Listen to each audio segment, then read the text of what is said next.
lahat ng bagay ay ginawa ng Diyos ng may dahilan at patutunguhan. Ang araw upang magbigay ng liwanag, ang ulan upang magbigay buhay sa mga halaman, ang tao upang umibig at pagyamanin ang mundo.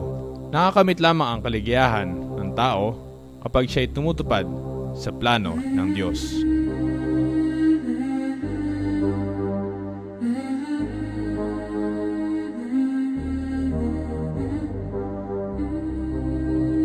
Ang pamilya, ang pagiging magulang, para saan ang mga ito? Pangalawa sa may kapal, ang pamilya ay mahalaga.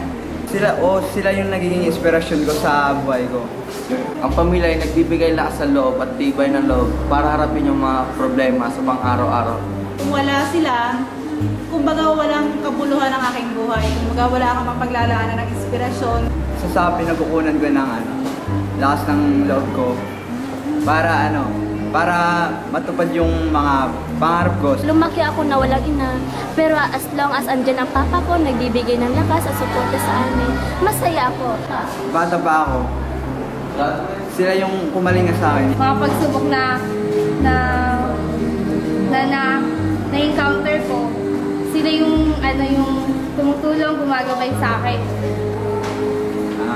Lahat ng ginagawa kong sakripisyo para sa kanila. As long as yung sa family, merong pagmamahal, pag-aaruga, pagtitiwala sa buong pamilya, ayos na yun.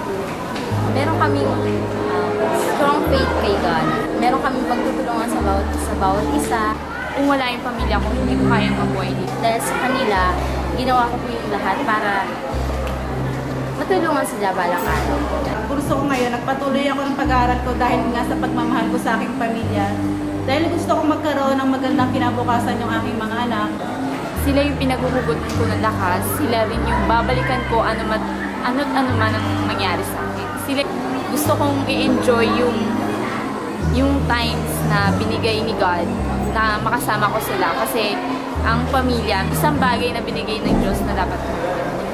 Sila ang aking buhay, sa kanila umiinog ang aking mundo. At kung wala sila, bukod sa Diyos, ay ang pakiramdam ko ay baliwala na rin. Ang pamilya ay buhay namin mga kabataan. Ang pamilya ay buhay namin mga kabataan. Ang pamilya ay buhay namin mga kabataan. Sa pagdiriwang na ito ng Lanaval, sa panahon na ang pamilya ay nahaharap sa maraming pagsubok, mainam na ating pagnilayan kung ano ang pamilya, kung ano ang pagiging magulang, ang pagiging tao, kung ano ang gampanin nila sa plano ng Diyos.